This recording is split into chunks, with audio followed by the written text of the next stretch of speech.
Luke chapter 12. Luke chapter 12. I'm reading from verse 16. Luke chapter 12, verse 16. It tells us, and he spake a parable unto them. Before I read that parable to you, let me read the previous verse. Verse 15. Take heed and beware of covetousness. I read that to you to say this to you. How do you describe covetousness? How do you define covetousness? What do you understand by the word covetousness? You might say, I don't covet anything belonging to another person. That's your definition. Look at the parable now. And he gave this parable to them so that they will understand the definition, his own definition of covetousness. His description of covetousness and the danger that covetousness posts in your life, in my life, in every life. Verse 16. And he spake a parable unto them, saying, the ground of a certain man brought forth plentifully. No evil, no stealing, no grabbing what belongs to other people. The ground of a certain man, it belongs to him. Brought forth plentifully. And he thought within himself, saying, what shall I do? Because I have no room where to bestow my fruits. It's not taking anything belonging to anybody. It's not taking anything belonging to a neighbor, belonging to a community, belonging to the government.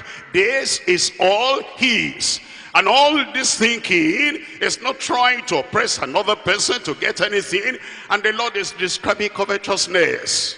And he says, I don't have any room to bestow my fruits. And he said, this will I do. I'll pull down my barns and build greater. And there will I bestow all my goods, all my fruits and my goods. You understand covetousness? When you're planning, your desire is only, I must get this, I must get this, I must get that. A man of the earth, a woman of the earth, there is no concept of the future. There's no concept of heaven. There's no concept of that eternal home where Christ has gone to prepare for us. And then he says, and I will say to my soul, soul, thou hast much goods laid up for many years. Take thine ease, eat, drink, and be merry. Do you see covetousness there? No, you can't see, but Christ can see.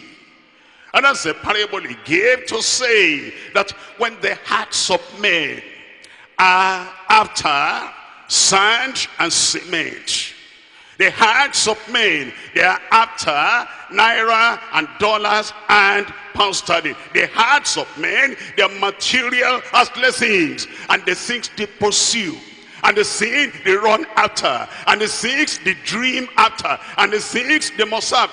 They're not even competing with other people. It's just that I have a dream, I have a goal, I have a desire, I have a plan, I have a pursuit. I must get it. And Jesus said, that's his definition, that's his description of covetousness. When you cannot moderate your desires, build house in every state, have house everywhere, and litter the whole place with your own property.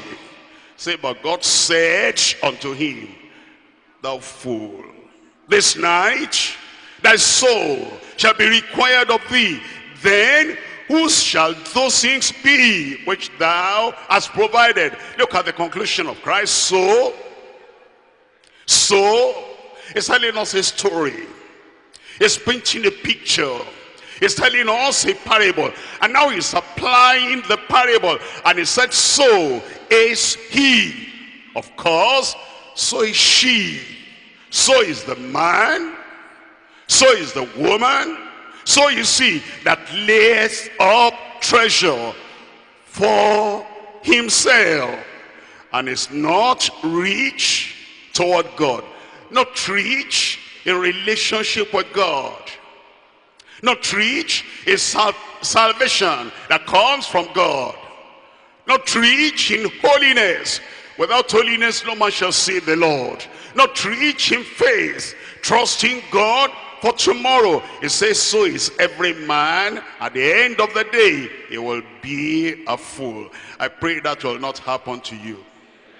I thought you'll say good amen.